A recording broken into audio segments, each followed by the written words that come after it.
Behold the beast. My name is Drew Kozub, and these are the latest smart glasses from VITURE. In this video, I'm going to unbox them and point out some of the cool features about these glasses.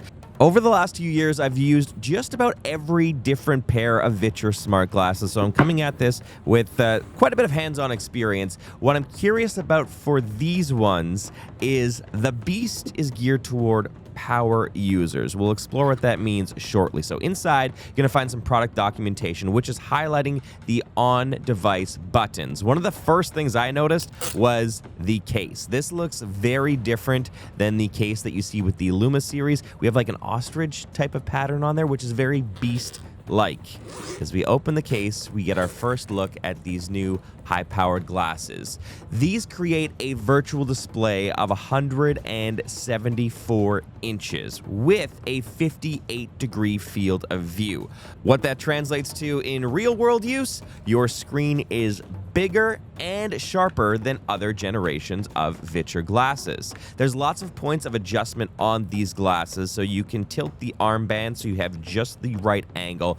Those armbands are a little different than you'd see on the other versions of VITURE glasses because unlike the plastic translucent frames that we've seen on the Luma series, the Beast has a metal matte finish.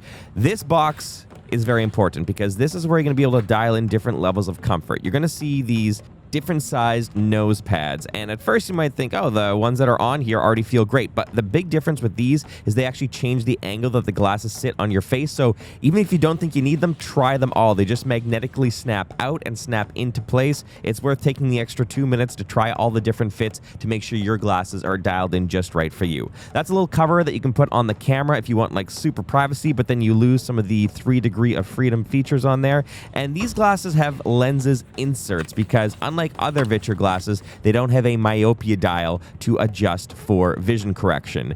The Beast have a USB-C connection, not the proprietary VITURE connection that we saw in other glasses, which I quite like because I always have this lingering fear that I'm going to lose the cable, and this just makes them more versatile. This barely scratches the surface of the Beast. It just shows you what is in the box. For the deeper dive full review, you can visit my website, geekingout.ca, or see the full review on my YouTube channel. If you have any questions about the VITURE Beast, make sure to leave them in the comments section.